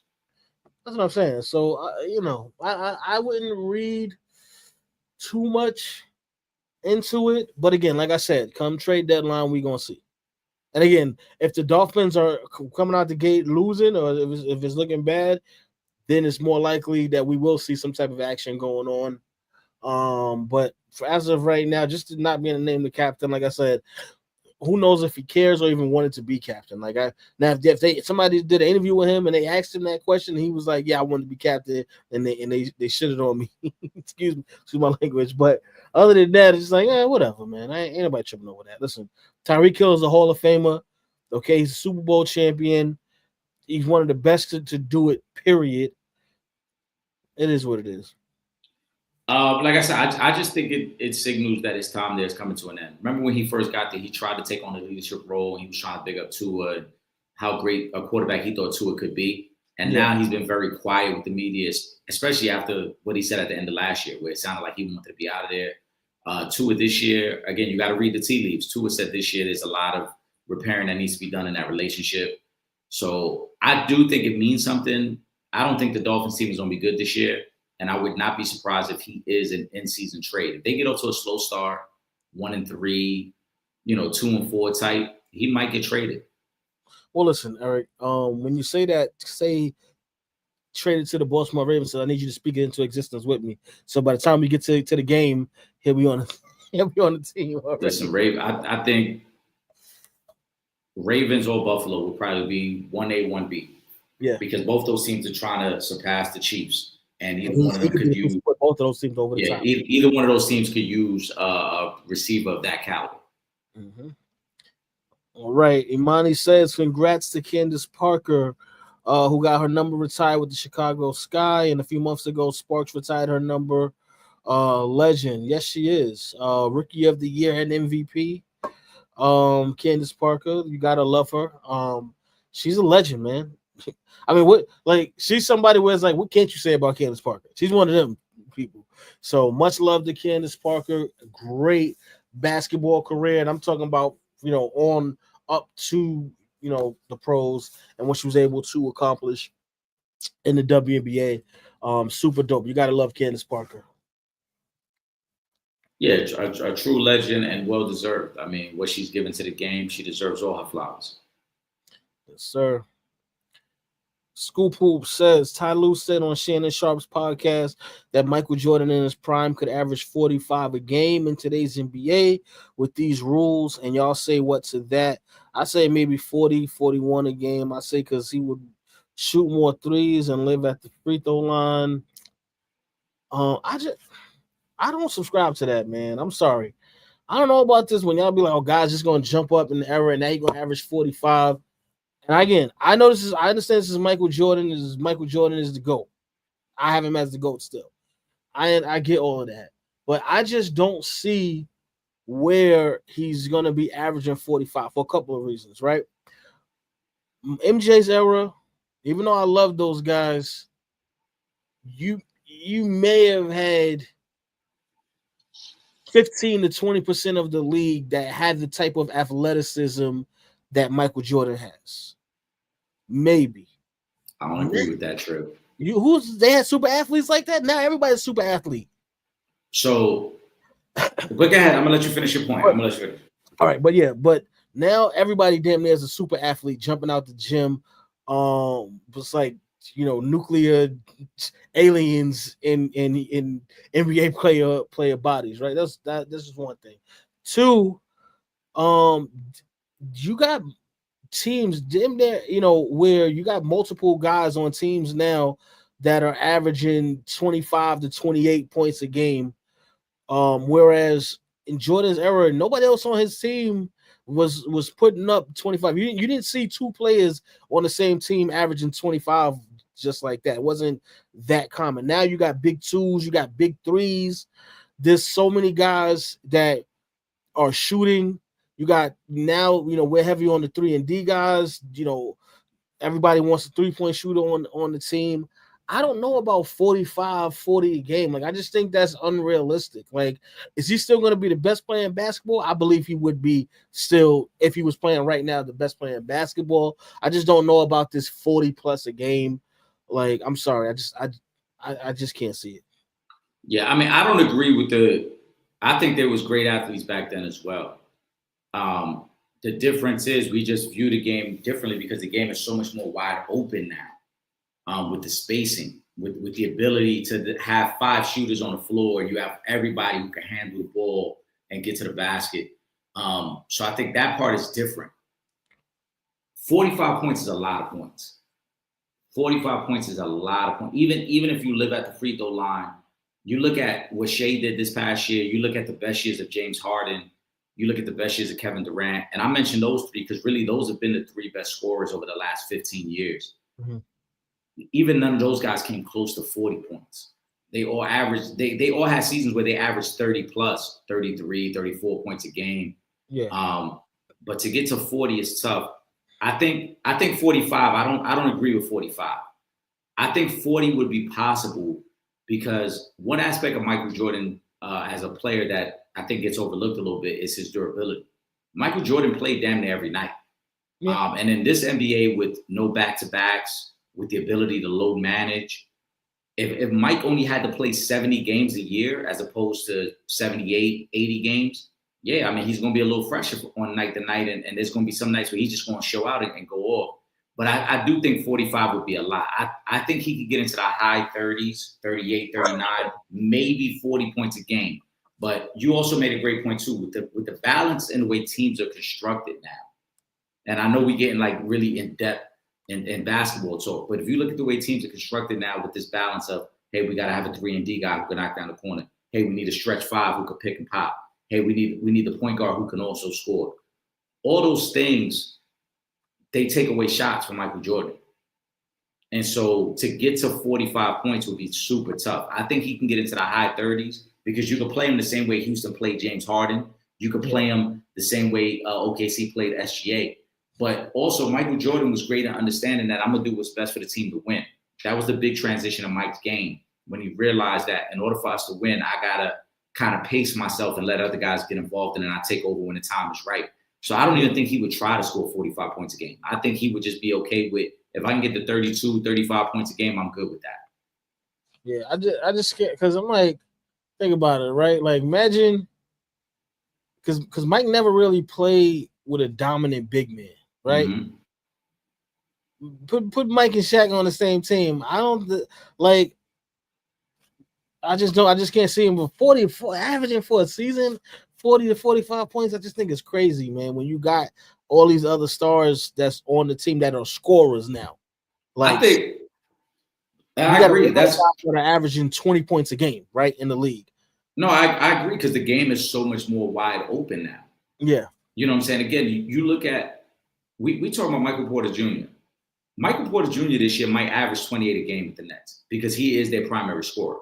And that's not even to say he's that good. It's just the fact that there's no one else there. There's no one else there, and that's how skilled he is as a player. That he could. Michael Porter Jr., if he really wanted to, could roll out of bed and average 22 a night. Yes, I agree. It's the reason why we have said it. Right, we've said it. All of our supporters have said it. People who watch the NBA. Why do you think everybody keeps saying, "Yo, when is Michael Porter Jr. going to take that next step?" Because we all know he's a guy who could easily average 22 to 25 a night. And there's a dude who is the third best player and sometimes even the fourth best player on the Denver Nuggets. So that's where the game is at right now, that the scoring and the ability and how easy these guys make it look. It's tough to think Mike would come in and like, you're going to average that, because then it's like, all right, you're going to average that, but then who's going to sacrifice shots for you? Because somebody got to give up shots for you to get shots. Somebody's got to be willing to say, hey, I only want to shoot 6 times tonight as opposed to 12 times. And we in a different era. These cats want to score. You think Kobe's sharing shots with you? Yeah, I also think too, Mike. One of the things that get lost on it, like it's been highlighted by certain people when they say, "Oh, you know, when Mike got pushed over the point guard, he averaged a triple-double." Mike was a willing passer. Mike was okay with passing the ball. It's the reason why John Paxson hits a game-winning shot. It's the reason why Steve Kerr hits a game. Mike was willing to do that as well. So if you put Mike in a situation where he was out there with another great scorer, I think Mike wouldn't even care about scoring 30. He would have been okay with, go ahead, get yours, and I'm gonna get. I know I could get mine. As long as you're making those shots, right? Yeah. If you put Mike, I'm trying to think who's like, if you put Mike with Jaylen Brown, you think Mike ain't gonna give Jaylen Brown a ball and let him go off? No, because he can actually score. He can score, right? Yeah. So Mike wouldn't worry about scoring 32. Mike would be okay with scoring 25 if Jaylen Brown could get him 20. Yeah. So. You know what I'm saying? But also, if you look at some of those games where Mike went into the high 30s and 40s, look what Scotty was shooting. Scotty wasn't shooting that well. Yeah. So Mike felt like, I got to take over. Yeah, I got to take over these games because Scotty ain't doing it. I mean, was you going to depend on B.J. Armstrong to score? 25. Judd Bushler? You know what I'm saying? So, let me go to again, Sabrina. Shout out to Sabrina Roach. I'm not sure which Nick you was referring to, but if you're referring to Nick Barada, we'll try to have him back on.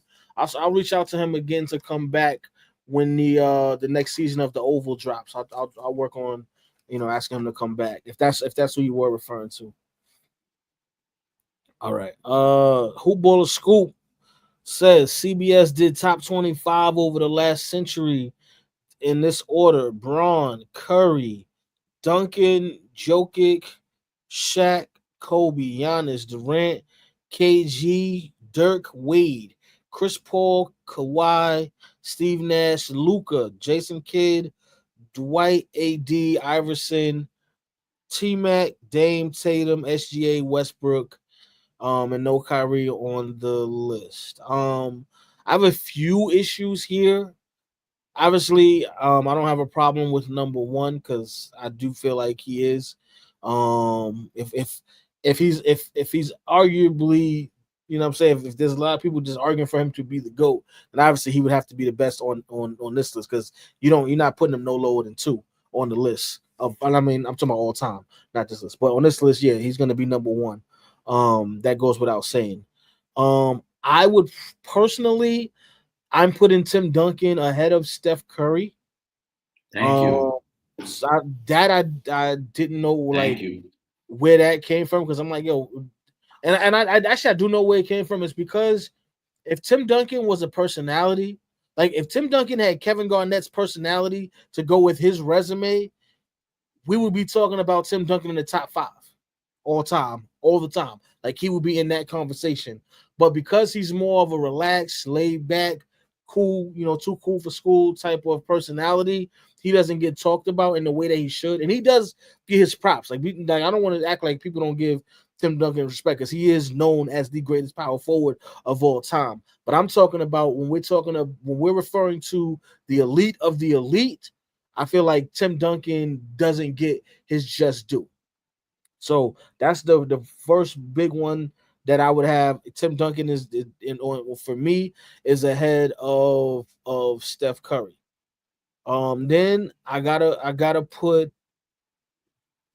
move Jokic back as well. I can't. You can't put Jokic ahead of Shaq right now. His career is not even over, and his resume right now is not better than Shaq's resume. So I can't give him that. And again, during Shaq's time, Shaq was the best big man. Like during his prime, Shaq was the best big man, clear, no debating. I sit and watch Jokic get his ass bust by Joel Embiid every time Denver plays the Philadelphia 76ers. I ain't ever seen nobody during Shaq's prime. Wasn't nobody doing that with Shaq like that. Whenever they play and Embiid get the best of Jokic. I'm sorry. You know what I'm saying? Shaq, we're not even gonna play that game with Shaq. So Jokic, he got to move back on the list. I'm fine with Kobe being where he's at. I would put Giannis ahead of Durant, Dirk, Wade, Paul, Kawhi. With KG, I would probably have them right now neck and neck, but because Giannis is so much younger in his career and they pretty much have similar resumes at this point, I'll give Giannis the edge over Kevin Garnett. Luka doesn't have the resume right now to be ahead of some guys yet, so I don't think I would have Luka that high. Maybe if he had a championship, maybe I wouldn't mind, but I don't really have him that high on the list. He just hasn't accomplished enough for me, so I would push him back. And I would have Tatum, Westbrook, and SGA, to be honest with you, ahead of Tracy McGrady. I just don't think he has the resume to be ahead of these guys. This is why I don't understand the criteria for these lists. And we'll work backwards. Pause. You got McGrady above Tatum and SGA. Both those guys are champions. SGA is the MVP of the league. And a finals MVP. Right? Tatum does not have any of those. I mean, McGrady does not have any of those things. The only thing McGrady has over him is he's got more career points. That's it. But he'll pass that if he continues to play.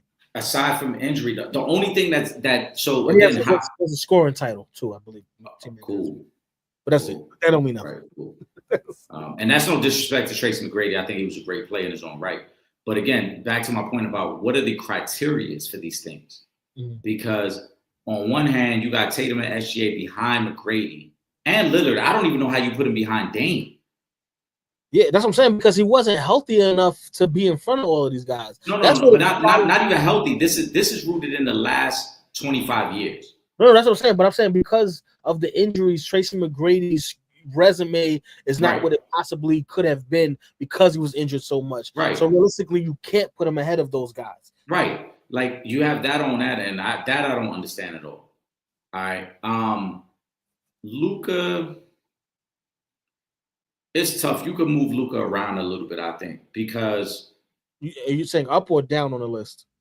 Down, but it's a little. I think Dwight Howard doesn't get enough respect for the type of player he was. I agree. Dwight Howard was the best big man for a very long time in the NBA, multiple defensive player of the years, obviously NBA champion when he went to the Lakers, but Dwight Howard, and then he also led a team when he was the best player. That's something that a lot of guys on this list can't say. That's why you can't put Luka ahead of Dwight Howard. Yeah, I don't think Luka's ahead of Dwight Howard yet. He's not. Yeah. Now, does he have the potential to be? Right. Is he more skilled? Yes. Yes. You're gonna make me refresh my drink now, Trip. We might be going in overtime. And listen, you know, Luka the Don right now. But we keep it real over here. He does not have the resume for you to put him ahead of Dwight Howard.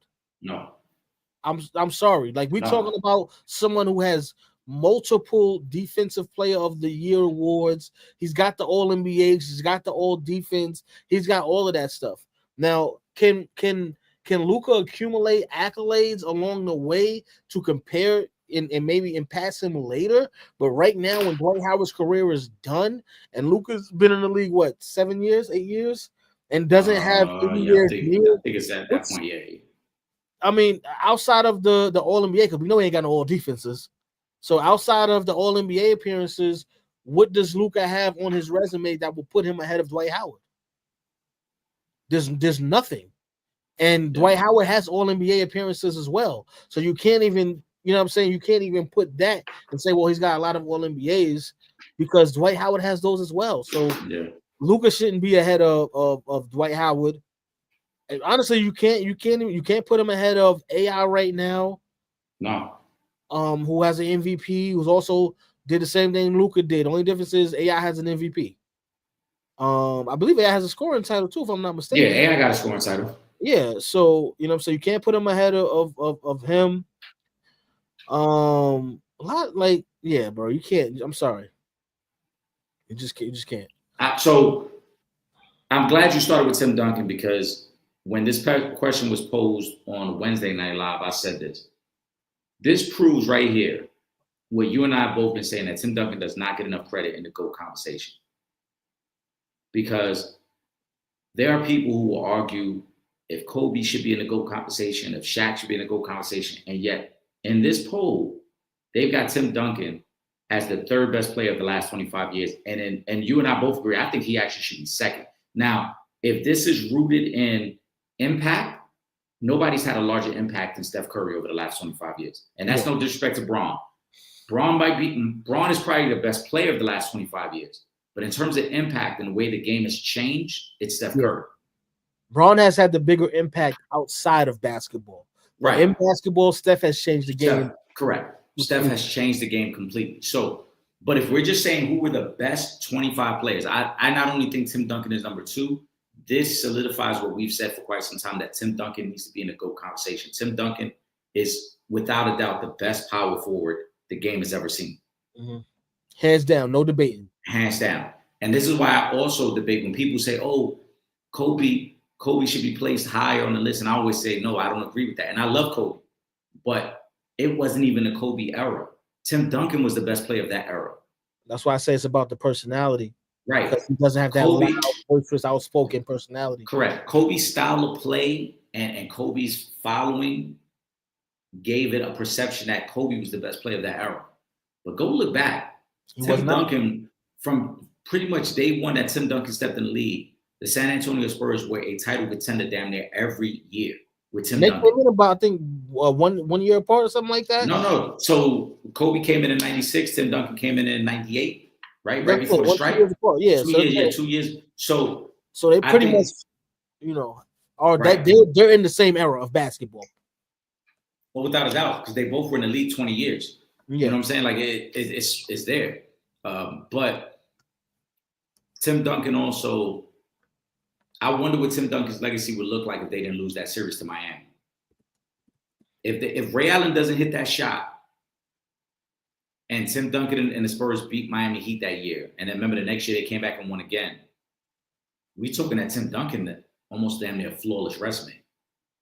And now that puts him in the Jordan category because now you're talking about 6 championships and as opposed to 5. Because remember, before the Kobe Shaq dynasty, the Spurs had already won a championship. When Kobe Shaq went 3 in a row, go look back. Look at the team that beat them in the playoffs. It was the Spurs. It was Tim Duncan and the Spurs. They ended the dynasty. People love to talk about Detroit beating them in the finals, but the Spurs had already beat them the year before to end the dynasty. Yeah. Spurs, they beat one of the greatest defense of all time in the Detroit Pistons. They beat them in the finals. They beat LeBron twice in the finals. One time, obviously, it's the Cleveland series when Cleveland is too young. But the other time is the Heat, who were the 2-time champs. So Tim Duncan deserves a lot more credit.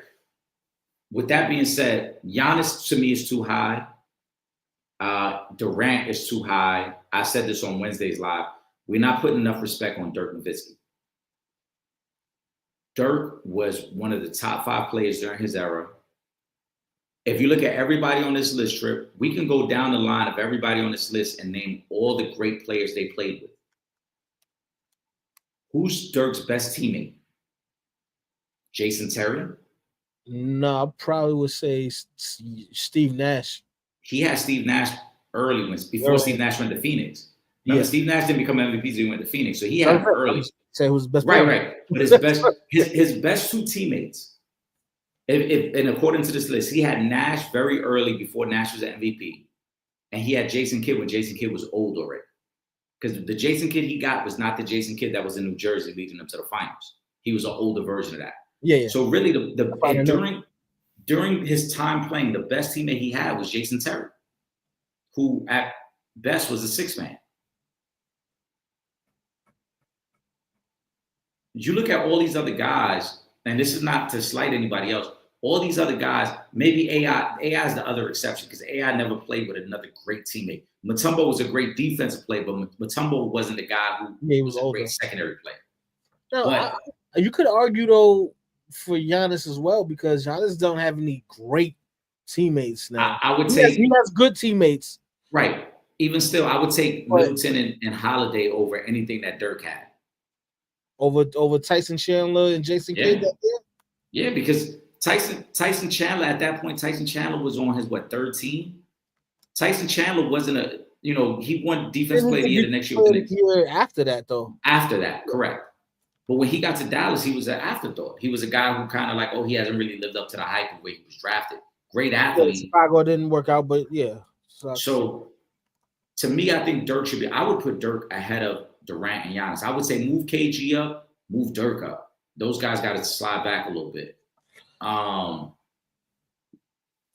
okay with moving them up, but only because Giannis hasn't finished his career yet. Correct. Once he finishes his career, I don't think it will be too much of a debate with him and Dirk because he's an elite 2-way player and Dirk is not. That Defensive Player of the Year award, all defenses, I believe, would put him ahead of Dirk. Offensively, they've accomplished a lot of the same things. They both have 1 MVP. They both have a Finals MVP. So I'm okay with that. But just him being an elite defensive player, that's why I would say I think it's closer with him and Kevin Garnett because Kevin Garnett was an elite 2-way player as well. Giannis just doesn't have the time right now in his career. And that's fair. that becomes a tough part of this debate as well. That some of these guys still have more to add on to their resume. Yeah. But there's certain guys, like I said, even with Steph, because who knows? Maybe if Steph wins another championship, who knows? And he could win another championship. Right. If Steph adds another championship, obviously SGA, because he has so much future ahead of him. So young. Yeah. Same thing with Tatum. We know he's going to miss this year, but once he's healthy, depending on the type of player he comes back to be, it's going to change. Not 30 yet. Hoop Baller Scoop, he says no Kyrie. I don't know who you would take off this list for Kyrie, to be honest. Maybe Westbrook. But you can't. You cannot. That's why I said maybe. As much hate as Westbrook get, he's got to be on this list. We're talking about the man averaged a triple-double for 4 seasons, has an MVP. 4 seasons MVP.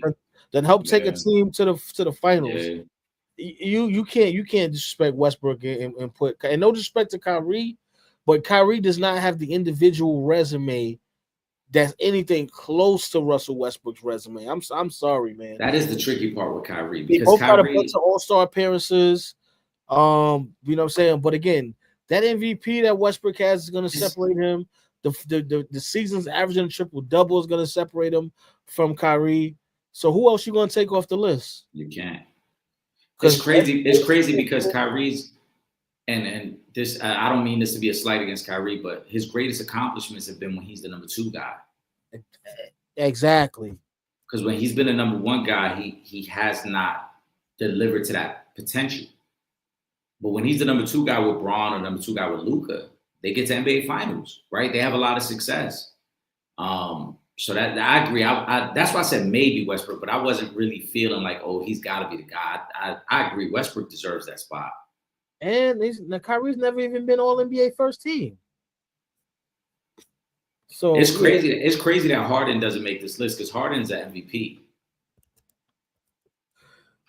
Yeah. Because if Dame is making it. Yeah, I guess this is Harden up there. Right. It's no knock against Dame, but when you compare the resume, Harden's resume is stronger than Dame's. Yeah, and I'm looking at Westbrook right now. Westbrook has also 2-time first team All NBA, 5-time second team All NBA, 2-time third team All NBA. That's 9 All NBA appearances right there alone. Like you can't take him off the list to put Kyrie. And you got to. And I mean, like I said, he's a 2-time scoring champion, 3-time assist leader. Yeah. No, you can't. No, I'm sorry. The only person who I feel like you could honestly you might maybe Tracy McGrady, and that's just because his career was so short because of the injuries. Well, he's got a couple scoring titles. The MVP, I don't know where he's finished in the MVP voting. He's probably got a couple top 5 MVP finishes. But T-Mac, honestly, and this is just because of how great the other players are here. T-Mac might be the weakest guy on this list. Actually, I'm just looking at T-Mac, some of his resume right now. You can't even take him off for Kyrie because he's still, even with the short career, he's still got 2 All-NBA first team, 3 All-NBA second team, 2 All-NBA third team, 2-time NBA scoring champion. You can't. I'm sorry. I don't think there's anybody you could take off. Yeah, Kyrie wasn't supposed to be on that list. It's tough. It's tough. It is what it is. I'm sorry. He wasn't supposed to be on that. You're looking at a bunch of guys with MVPs, with scoring titles. I don't know if there's anybody that you could take replace Kyrie with. Because either they got championships. They got. Is Anthony Davis too high? Yes. Now, right. He might be a little too high. But if we're talking about statistically, though, he's right up there with these guys because now he's an elite 2-way player too. So he is probably up there with these guys. And they're gonna say, all right, well, he got the championship, so he has that on his resume. He's got the All NBA appearances, and he's got the All Defensive appearances too. So resume wise, he's supposed to be on this list. 4-time All NBA first team, 1-time All NBA second team, 3-time All Defensive first team, 2-time All Defensive second team, 3-time blocks leader. You know what I mean? Like, he's definitely up here. Shout out to Will Gordon. You know what I'm saying? Will Gordon in the building. What's good, Will? What it do? But yeah, so Kyrie's not up there. I'm sorry, he's not. And you're right, Eric. You're absolutely right about that. His best the best parts of his resume come with him being a number 2 player. So it is what it is. Yeah. Let me see what else we got up here. Shout out to Genetic. This is the last one. I've been waiting to get to this comment, so I'm glad we saved it to last. Shout out to Janetta Johnson. She's been rocking with us for some time now as well. Janetta says, love this platform. If you could interview 3 or 4 women legends, who would you love to have on? Because Tina and Kathy was amazing. Let me ask you all, what is it about Cheryl Miller that is almost like she is Jordan of women's hoops? The young WNBA players seem in awe of her, but she played in the 80s. Even Cheryl's peers talk amazing about her. She seems down to earth. So this is a couple of questions all in one here. Try to get to all of them. I'm just gonna move the comment off the screen for a second because it's blocking us. And I can see it from the side here. So 3 or 4 women legends that I would love to interview. All right, so I'm gonna tell you right now, Cheryl Miller is one of them. That's hands down, no debating. Cheryl Miller, who I would love to interview her. I'm gonna put Clarissa Shields up there. Gotta throw the quote up there. Of course, I gotta throw Wifey for Lifey, Baby Boo, Serena Williams up there. That's 3. And if I had a 4th, who do I want to put up there? You know what? I'm gonna throw Sha'Carri Richardson up there. That's my 4 right there. So we only female legends. Only one I want to add to that, I think we gotta have Layla Ali. You gotta add Layla on there because of her contributions not only to the sport of boxing, but for women's sports as a whole. She gotta be on there. But I like the rest of the list. I'm trying to think hoopers who we want to add on there. We talked about Cheryl Miller, Cheryl Swoops. Yeah, I guess Cheryl Swoops and Layla Ali would be the 2 that I would add that would must haves as far as female legends. All right, I'm with that. All right, now let me go to this next part of that one. Hold on, let me put that back on the screen. Let me ask y'all, what is it about Cheryl Miller? What isn't it about Cheryl Miller? she has never stepped foot on a WNBA court, but is recognized as the GOAT of women's basketball. Like, what can't you say about Cheryl Miller? Obviously, I think if she doesn't get injured and winds up going into the WNBA with her peers, I think she does everything she did in college and then some. She is that nice. Yeah. The resume prior to, I mean, just her resume, her college resume, high school, just everything that she's accomplished is just like she's just remarkable, man. I'm sorry. The mystique and the aura around her, Janetta, is that the injuries robbed us of what could have been arguably the greatest women's player of all time. So the skills were there, people saw it, the performance was already there on the college level and on the Olympic level. And then she gets hurt. And so because it gets cut short, Will Gordon, you're a fool for that one, especially for that last name that he put on there. Will Gordon's a fool for that. Yeah, I mean, that's a whole separate episode. We could go down that path too of females we want to interview. But Cheryl, and not to compare it, I'm not saying it's the same thing, but the mystique around what could have been for Cheryl is very similar to the mystique around what could have been for Len Bias, because you saw the potential, you saw everything there, you saw what could have been like the future of the sport, and then injuries robbed her of that. And Len Bias is a different situation. But again, when you go back and watch the Len Bias tapes, you see him giving Michael Jordan a business in college. You see Len Bias almost like an early version of what LeBron James was. You know what I'm saying? Like this super athletic forward who can handle, get his own shot. So and a goal. Right. He was up against Kareem and them, and they was they were doing their numbers. You know, like he could have done something very special, you know, had it not been for the off the court stuff that took place. But I think with Cheryl, that's what it is. It's the mystique of knowing, like, we saw it. We got to see it on tape. We got to see, like, there's a different level with Cheryl Miller, and then she gets hurt. And so I think that's why there's so many people that's in awe of her still, and so many people that give her flowers as the greatest female basketball player, because they know what the talent was. Now, with that being said, she's not the only great female basketball player. There's a lot of great women basketball players. But I just think there's a level of respect that all players, all men and women, have for Cheryl Miller. Yeah. I mean, and that's why I put up Will Gordon's comment up here. This one's a safe one that I could put up. Cheryl was giving men work, including her Hall of Fame brother. That's why. Yeah, and Reggie will tell you, she was the best basketball player in the house. And that's a Hall of Famer. Somebody who I have a lot of respect for. You know what I mean? One of the greatest to do it. So if that's the case, then you know something. Keep in mind, he's a Hall of Famer, and he's saying the best basketball player in the family was Cheryl Miller. Think about that. So it is what it is. Like, just listen to the way her peers talk about. Even listen, we sat up here the last 3 weeks, and we spoke to 2 players from that era who both were great within their own right. One of them, which had a record that was only broken a year ago. And they sat up here and spoke so highly of Cheryl Miller and her game. And they're not the only 2. Anybody, like, I don't think I've heard a person speak negatively about Cheryl Miller's game ever in life. I don't think I've ever heard anybody in the media say anything negative about Cheryl Miller's game. I've only heard people say how great this woman was.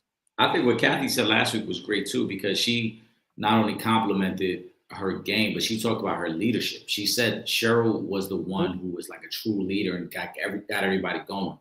And that's one of the things that a lot of great players lack. We hear that all the time. Somebody could be a great player, great athlete, but they don't have the leadership skills. Right. She had it both. Yeah. So it is what it is. She's great, man. You got to just, like, that's what I mean. We've always given her a flower, so that ain't no thing. That ain't nothing new, right? You know, it is what it is. TCU and North Carolina tied right now, so Belichick, your job's on the line, brother. You better get this. According to the comment section, this is a must-win game. This is a must-win game for you, Belichick. Get it together, brother. Man. Oh, I did want to say one more thing before we get to the final thought, Eric. I did wanted to mention was it Ethan Pritchard, the linebacker from Florida State.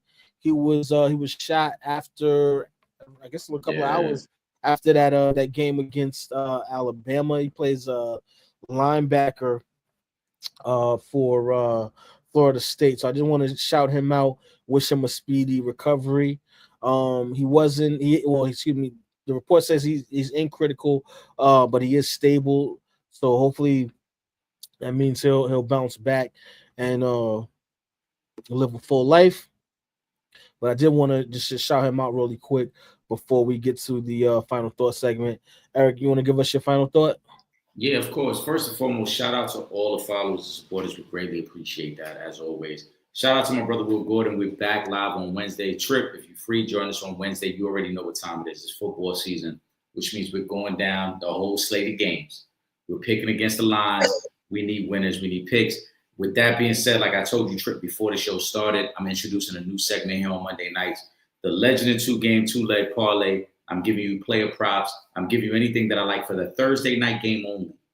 Because since we record on Wednesday, we'll get into the rest of the games. But Thursday night game only, I got 2 player props that I really, really like that I think are both going to hit. If you put them together, this one tonight is a plus 232. First one I like, Dak Prescott over 6.5 rush yards on Thursday night. First of all, the Cowboys can't run the ball. The Eagles defense is really, really good. Dak will probably be running for his life most of this game, and he will have to use his legs to extend plays. So I think over 6.5 rushing yards is a gimme. Dak Prescott should hit that. The next one I really, really like is Devontae Smith over 54.5 receiving yards. Look back at his last game against Dallas. He had 8 catches for 110 yards. I expect Dallas to roll coverage towards Antonio Brown. Devontae Smith probably gets a lot of one-on-one. I also expect Dallas to be very blitz heavy since they don't have Micah Parsons. They're not going to have much of a pass rush. So they're going to blitz. It's going to be one-on-one coverage. Devontae Smith over 54.5 yards. Dak Prescott over 6.5 rush yards. If you put them together, it's plus 232. I think both of those hit, and I think you'll get your football season off to a great start. All right. There you go. For my final thought, I'm just going to shout out everybody that is in the Real Fans Real Talk Fantasy Football League. We are slated to draft tomorrow evening.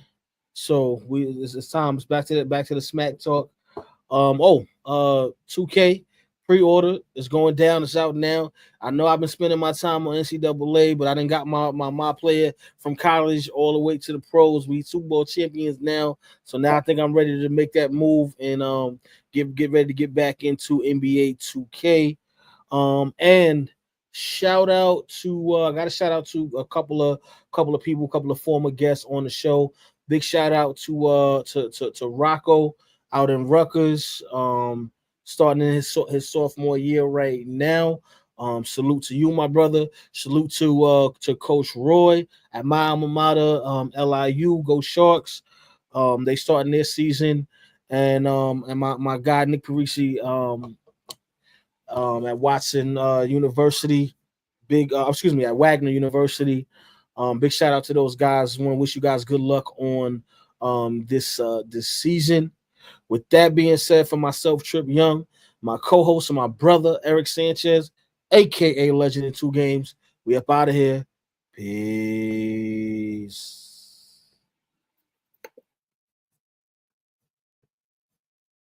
This is Deion Grant from the New York Giants, Super Bowl champ, and you're watching Real Fans Real Talk. Live from the can. Vibe the can. This is Real Fans Real Talk. Real Fans Real Talk. We as real as you thought.